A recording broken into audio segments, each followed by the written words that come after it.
umaga po sa bawat isa. Purihin ng Panginoon sa panibagong panahon na pinagkaloob niya sa atin para tayo ay makapag-aral ng kanyang mga salita. Bago po tayo magpasimula sa ating pag-aaral, umawat po muna tayo ng isang awitin. Still.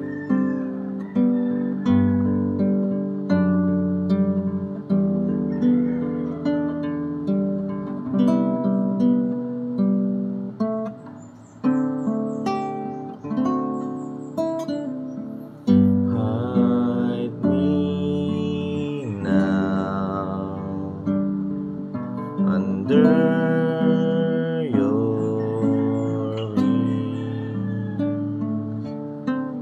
cover me within your mighty hands. When the oceans rise and thunders roar, I will soar with you above the storm. Father, you are king over the flood. I will be still, know you are God. Find rest, my soul, in Christ alone.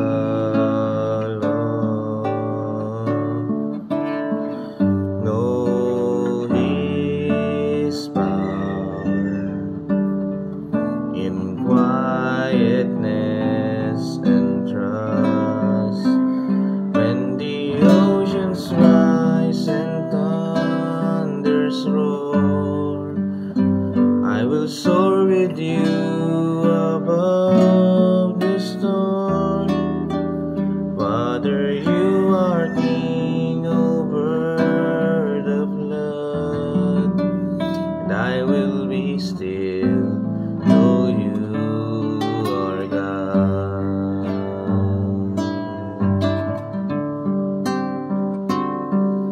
Find rest, my soul, in Christ alone. Know His power in quietness and trust. When the oceans rise and thunders roar,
tinding pagsubok na nararanasan namin, kami ay papayapa, O Diyos, at may kinig sa inyong tinig. Masasaksihan namin, Panginoon, ang inyong kadakilaan. Hallelujah. Salamat sa inyo, Panginoon. Puri po namin kayo, Panginoon. Nagsasalamatan sa oras na ito. Hinihingan, Panginoon, muli ng inyong paggabay sa inyong pag-aaral. Kayo, Panginoon, ang sumama sa amin. At kayo lamang, Panginoon, ang mapapurihan. Nagkakatiwala po namin sa inyo, Panginoon, ng lahat sa pangalan ni Jesus. Amen.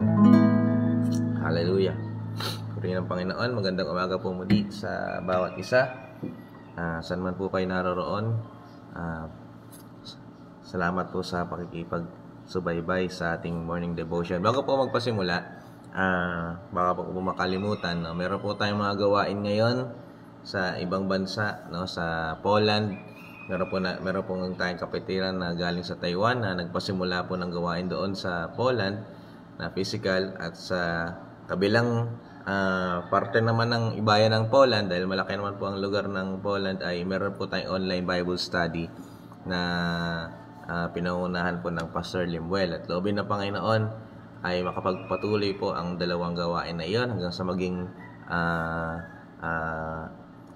regular na gawain na ng Panginoon sa lugar ng Poland, para maabot po natin yung mga kapatiran natin at mga kababayan natin sa lugar po ng Poland. Ganoon din po, meron po tayong laging mga Bible study, online Bible study sa Israel. Kung nais nyo pong makasama, kung meron po doon tayong mga kilala na galing sa Israel o nasa Israel ngayon, ay invite natin sila na makasama sa mga online Bible study po natin doon. At para sa mga address po ng Church sa Poland, sa mga Bible studies, no, sa Poland at sa ganoon din po sa Israel, maaari po kayo makipag-ugnayan po sa akin o kaya kay Pastor Limuel. So tuloy po tayo sa ating pag-aaral.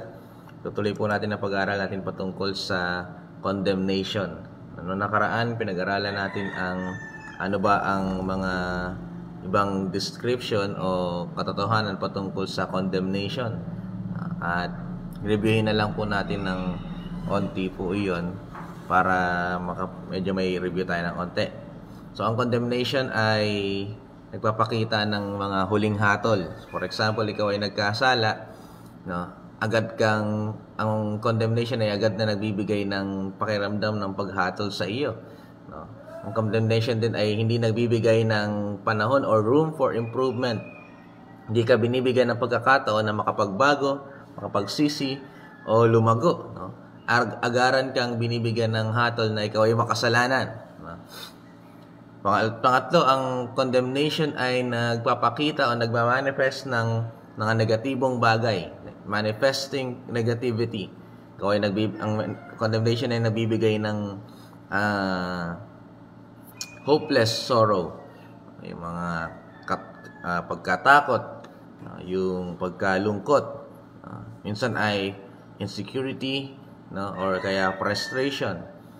Pang-apat, ang condemnation ay hindi nagbibigay sa iyo ng pagkakataon na makalapit sa Panginoon, no? Hindi ito nagkokos na ikaw ay makabalik o makalapit muli sa Panginoon. Sunod, ang condemnation ay galing sa kaaway, no? Dahil siya ang tinatawag natin na accuser of our brethren, no? Taga-akusa. May pagkakataon din na ang condemnation ay minsan nanggagaling sa ating puso. Dahil ang puso natin ay pambandaraya, pag tayo nagkasala, may pagkakataon na ang puso natin ay kinokondemn tayo. Sa pagbibigay ng self-condemnation po kasi tawag doon. Minsan nagbibigay ito ng guilt na hindi makakapagpabuti sa atin. Lastly, ang condemnation ay para sa mga anak ng Diyos. Sa mga mananampalataya, condemnation is a lie. Bakit? Sinasabi ng salita ng Diyos na there is no more condemnation for those who are in Christ Jesus. So tuloy na po tayo. Bakit tayo nakaranas ng condemnation? What are the reasons why we experience condemnation? Una sa lahat, dahil sa improper view of God, dahil sa hindi tamang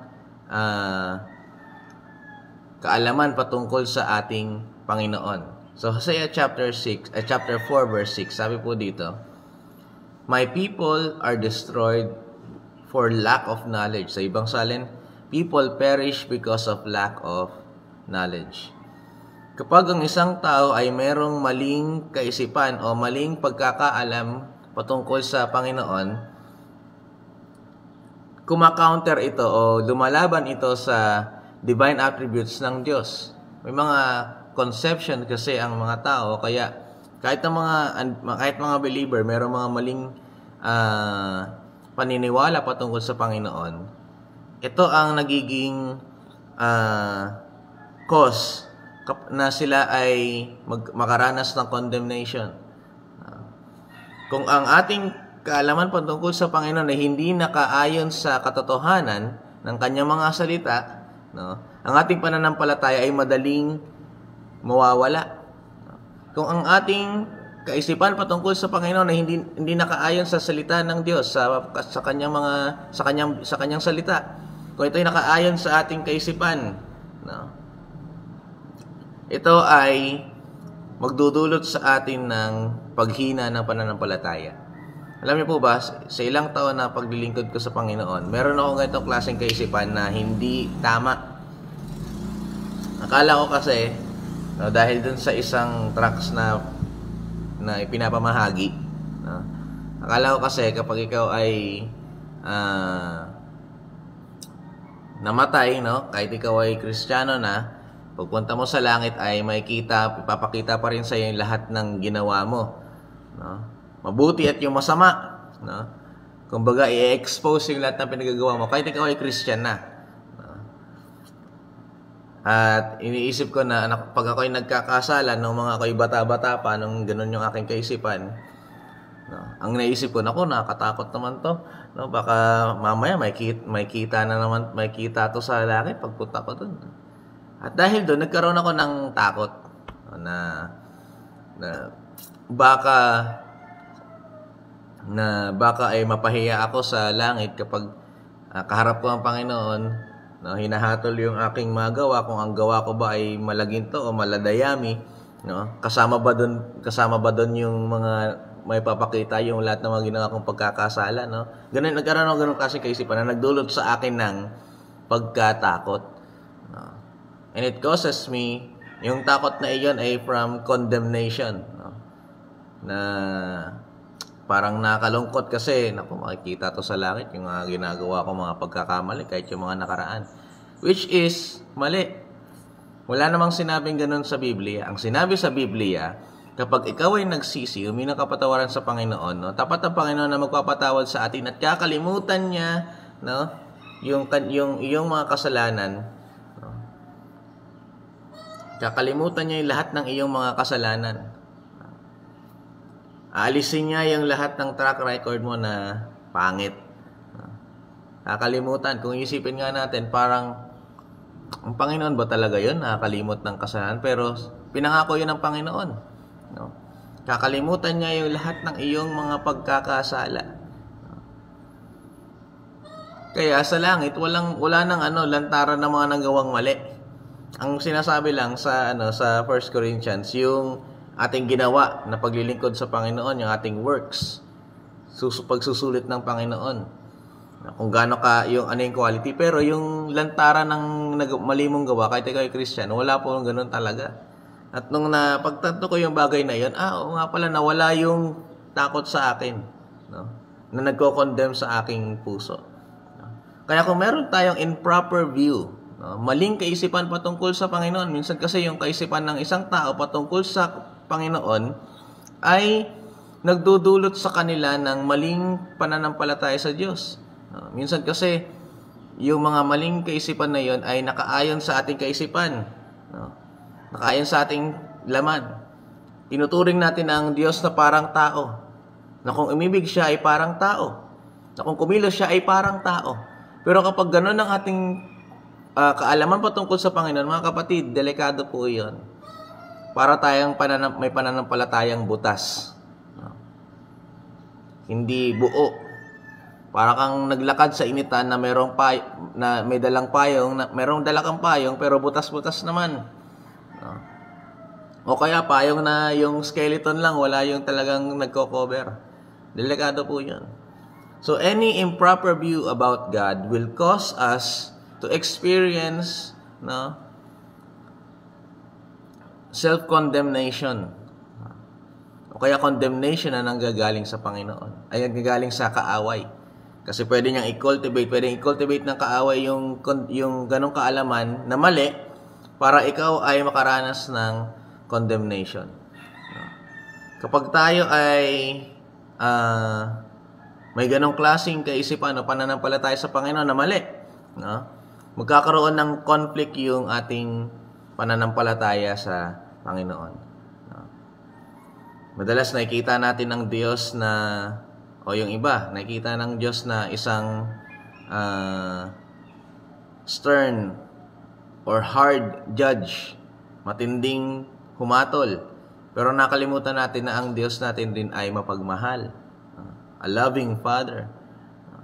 Kaya wag po natin, no, wag tayong magkaroon ng kaisipan sa Panginoon na parang tinutulad natin siya sa tao. Ngayon, may mga pagkakataon na nagbibigay tayo ng illustration na tinutulad natin yung ilang bagay patungkol sa Panginoon sa mga gawa ng tao, pero He is not like man. No? Ang Panginoon ay hindi parang Diyos kung umibig o kumilos. Ang Diyos ay hindi parang tao kung umibig o kumilos. Okay? So anumang mga maling pananampalataya sa Panginoon may cause you to have condemnation or experience condemnation. Yung mga ganong klaseng perspective sa Panginoon, no? Mga maling perspective, yung mga gustong ng kaaway na i-cultivate sa atin, isemento sa atin. Imbis yung tamang pananampalataya, ang gusto ng kaaway na isemento sa atin ay yung mga maling kaisipan patungkol sa Panginoon. Sunod, isa pang bagay na nag-cause sa atin para makaranas ng condemnation ay kapag tayo ay nagkakamali, nagkakasala. Sabi sa Proverbs 24:16, "For a righteous man may fall 7 times." Ngayon, in-emphasize ko po yung may kasi baka isipin ng ilan na ang isang matuwid na tao o ang isang Kristiyano no, ay okay lang na magkasala pa. Ang sabi po doon, ang term doon, may occasionally, maaari, no? Baka, pwede, no? Hindi sinasabi na ang matuwid na tao ay nagkakasala talaga. Maaari lang na magkasala. No? Huwag niyo pong isipin na ang matuwid na tao ay talaga nagkakasala, normal sa kanila. No. We may still have a chance to sin. Bakit? Kasi nasa laman pa tayo, hindi pa po tayo glorified body. Pero a righteous person does not really sin. Kaya nga lang, may pagkakataon talaga na isang tao ay nagkakasala pa din kahit siya ay Kristiyano na. No, may na hindi kasama sa description ng isang matuwid ang laging nagkakasala. Maaari lang dahil tayo ay nasa laman pa. At kapag tayo ay nagkasala bilang mga mananampalataya, no, at hindi tayo nakapag-react ng tama, no, hinayaan natin na usigin tayo ng ating damdamin, ng ating konsensya o kahit ng ating at ng kaaway, babagsak tayo sa condemnation or self-condemnation. Naalala niyo po ba yung sinabi ko sa inyo nung nakaraan? O nakasabi ko ba yung nung nakaraan? Na ang condemnation ay maaring maramdaman pagkatapos magkasala o kaya pagkatapos humingi ng kapatawaran sa Panginoon. Once na magkasala tayo bilang mga mananampalataya, agad papasok ang condemnation po dyan. Agad na mangungusap ang kaaway sa atin. Kaya nga naman maraming mga mananampalataya ay nahirap na makapanumbalik sa Panginoon. Bakit? Nung sila ay nagkasala, they heard the condemnation of the devil or the condemnation of their own heart. No? Kapag tayo nagkakasala mga kapatid, anong dapat natin gawin? Lumapit agad sa Panginoon, magsisi sa mga pagkakasala, mapanumbalik sa Panginoon, hindi yung manlumo, hindi yung tignan yung sarili, no? mag-self-pity, o kaya pakinggan ang condemnation ng kaaway. Kapag mali yung ating response, pagkatapos natin magkasala, condemnation, mabibigyan natin ng pansin yung condemnation na iyon. Ngayon, hindi ko sinasabi na okay lang na magkasala. No? We may, may pagkakataon na tayo ay baka pwede tayong magkasala, pero hindi ko sinasabing pwede nga magkasala kahit mananampalataya po, no? Pero when we sin, kapag tayo ay nagkasala habang tayo mananampalataya pa, no? Kailangan tama yung ating response sa ating kasalanan. Bumalik agad sa Panginoon, hindi makinig sa condemnation. But when we fail, agad papasok po yan. Kailangan lang natin maging maingat sa pakikinig kung sino yung dapat nating pakinggan. Sunod, we experience condemnation when we do self-punishment. We experience condemnation when we do self-punishment. Alam ko ba, uso yan dito sa Pilipinas, lalo na kapag mahal na araw. Dahil sa dami ng kasalanan ng isang tao, nagpepenitensya bilang kabayaran ng kanilang pagkakasala. We inflict, meron tayong ugali na ganun yung lalo ng mga feeling makatarungan o feeling matuwid. Kapag sila yung nagkasala, tayo na yung mismong humahatol ng ating sarili. For example, kapag ikaw, hindi ka nakapagtapon ng basura, hindi mo sinunod yung utos ng nanay mo, o ikaw, sarili ko, hindi ka muna kakain ng isang gabi, dahil mayroon kang maling ginawa. Hinahatulan mo yung iyong sarili. Pag tuwing mahal na araw, kitang-kita natin yan.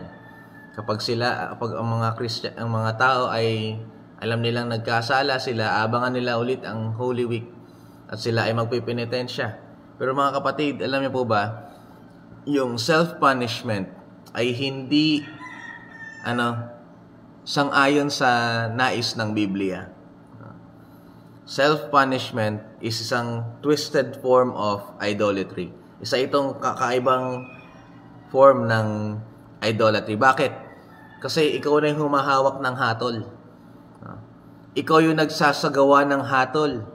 Mga kapatid, walang ibang pwedeng humatol maliban sa tunay na sa matuwid na tagahatol, ang Panginoon.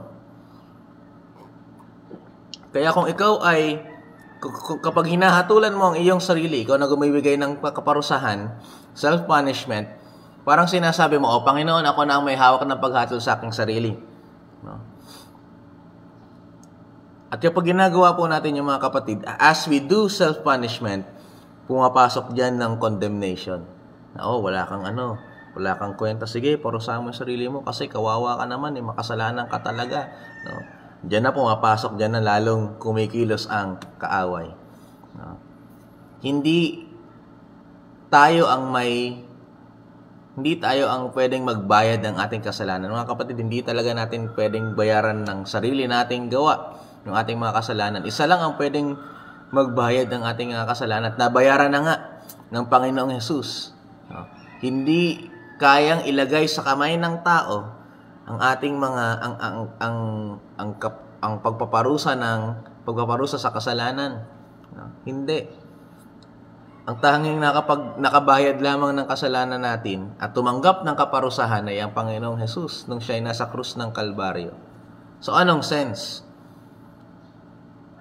na tumanggap tayo ng self-punishment, na hatulan natin yung ating sarili, bigyan natin ng punishment yung ating sarili kapag tayo nagkasala? Hindi, sa Panginoon lang po iyon. Nakakahiya sa Panginoon kapag gumagawa tayo ng ganun. Kasi may mga Kristiyano na ganun sobrang init sa Panginoon na pag nagkasala ay, hindi, pastor, hindi po muna ako tatayo kasi nakagawa ko ng kasalanan. Hindi, pastor, di po muna ako maglilinis kasi nagagawa ko ng maling bagay sa harapan ng Panginoon. Hindi, pastor, di po muna ako magsasalita kasi maling-mali. Kapag ganun po yung ginagawa natin, binibigyan natin ng pagkakataon ng kaaway na tayo ay makondemn. Yung ganong klaseng condemnation, nagpapakita yun ng self-works, ng gawa dahil sa sarili. Akala natin mapapatawad ng pagkasalanan natin sa pamamagitan ng mga bagay na iyon. Sarili nating gawa. No? Hindi iyon gawa ng Panginoon. That is the work of our flesh. No? At ang ganong klaseng condemnation ay hindi mabuti. Tandaan natin, 1 Corinto chapter 6 verse 20, you are not your own, you were bought with a price. Hindi na ikaw yung nagmamay-ari ng iyong buhay, ang Panginoon na. Kaya hayaan natin na ang maghatol ay ang Panginoon. Ang magbigay ng punishment dahil sa mga nagawa nating mali ay ang Panginoon, hindi tayo. Hindi po tayo Diyos. Hindi natin pagmamay-ari yung ating sarili. Lastly, sunod. Sorry, meron pa palang dalawa. Ang condemnation ay mararanasan din sa ibang tao. No? We experience condemnation from others. We experience condemnation from others. Sabi sa Luke chapter 6 verse 37, do not judge and you will not be judged. Do not condemn and you will not be condemned. So there is a chance, no? Meron talagang pagkakataon na nararanasan natin ng condemnation sa ibang tao. May mga pagkakataon sa loob ng church na mayroong mga tao na very legalistic. Di ko sinasabing masama yung sobrang legalistic, no? Or yung legalism, pero merong sobra, nasa sobrahan, na nagiging sobrang judgmental naman. No? Na kapag hindi na natugunan yung kanilang requirement, no? O hindi mo nasunod yung kanilang standards, strict standards, no? Dahil sila yung mga ganong klaseng, yung mga ganong sobrang legalistic sa loob ng church, no? Sa gawain ng Panginoon, very demanding pagdating sa standards, no? Pagdating sa pag-utos, sa pagsunod. Kapag hindi mo nasunod yung gusto nila, yung kanilang very strict standard, maglalabas sila ng condemnation, manifesting of condemnation sa parang paraan. Minsan ay nagiging bitter, no? Minsan ay sobrang galit, no? Hindi na natin to-tolerate yung mga hindi nakakasunod, no? Hindi ko sinasabing i-tolerate, no? Pero the way that they handle those kinds of people, yung mga hindi nakakasunod, ay sobra, no? Na nagpapakita na ng inflicting judgmental spirit, na nagkakaroon na sila, nag-ooperate na yung judgmental spirit or condemnation sa kanila, na mali na yung nagiging turing. No? Hindi ko sinasabing i-tolerate ang sin, pero minsan dahil sa mga ganung pagkakataon, kapag hindi lang nasusunod tayo, no, masyado tayong bitter, masyado tayong galit, na para bang hindi na mapapatawad yung kasalanan nila. No? May kilos kasi tayong ganun pag may nagkasala sa atin, no, akala natin hindi napapatawad yung kasalanan, dinadala natin ng ilang taon. O minsan dinadamay pa yung iba sa sobrang tindi ng ating response. Pero tandaan niyo po ito, katulad ng sinabi ko po sa inyo nung nakaraan, condemnation is of the devil. Kung tayo ay magpapa-operate sa ganong klaseng gawa, binibigyan natin ng pagkakataon ng mga kilos ng kaaway sa atin. Mga kapatid, pag may nagkasala, ito lang po yan. Kapag merong nagkasala sa atin, hindi natin tinatolerate yun, but we show love. Not bitterness. Not everlasting anger. Not everlasting bitterness. And not everlasting condemnation. Ang pinapakita pag may nagkasala sa atin, pagtutuwid at pag-ibig. Nakakalungkot dahil kapag gano'n yung ating pagkilos, binibigyan na naman natin ng day off ang kaaway o hinahayaan natin na makakilos ang kaaway sa atin. Kapag hindi nakapasa, yung mga Kristiyano sa kanilang measurement, ay matindi yung condemnation na binibigay. Mali po iyon, mga kapatid. And in that way, nagpapakita tayo ng condemnation. Kapag ganun tayo kamilos, parang kinukuha na natin sa kaaway, Satanas, akin na muna, ako magbibigay ng condemnation sa kanila. Parang ganun ang pinapalabas natin. So we can experience condemnation from others, from other people, which is, nawa, hindi po tayo ganun kumilos. No? Napapatawad po ang mga kasalanan.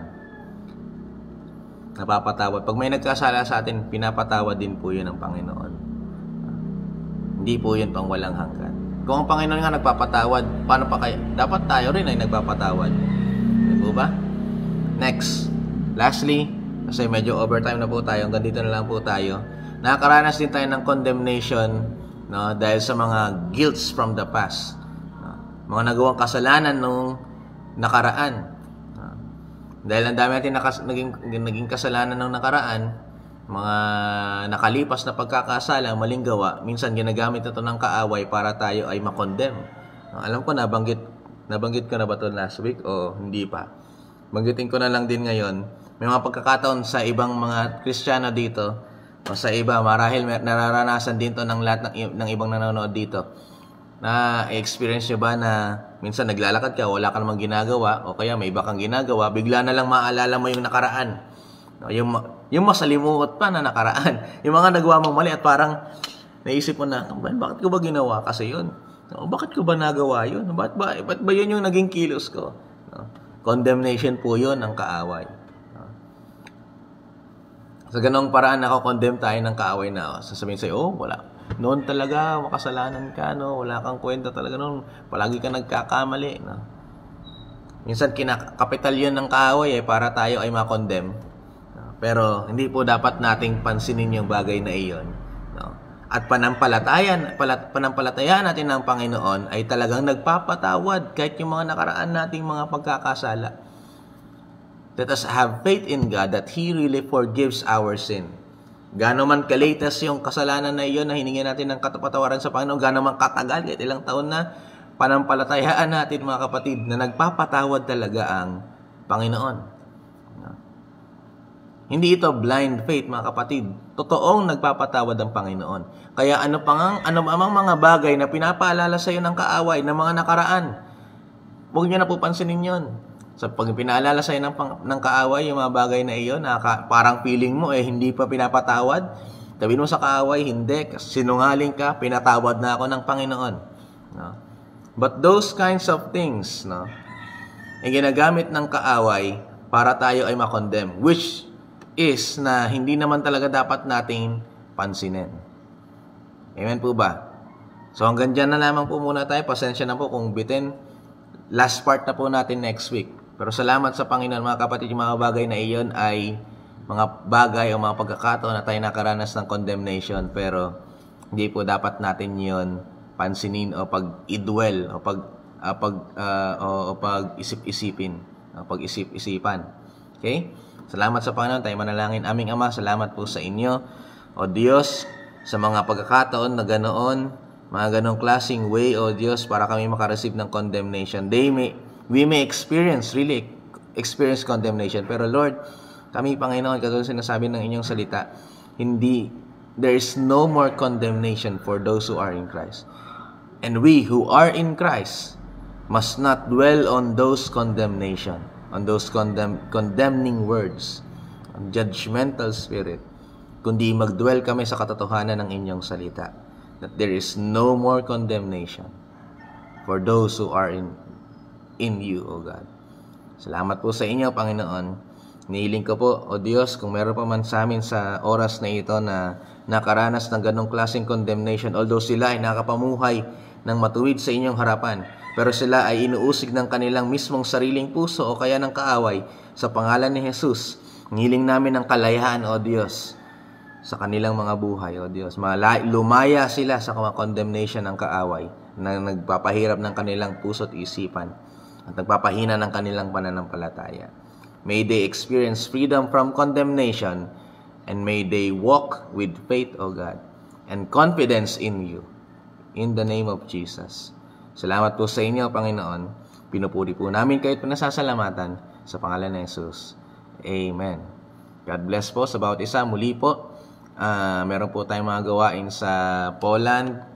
No, meron tayong face-to-face na gawain po doon. Meron po rin po tayong online Bible study.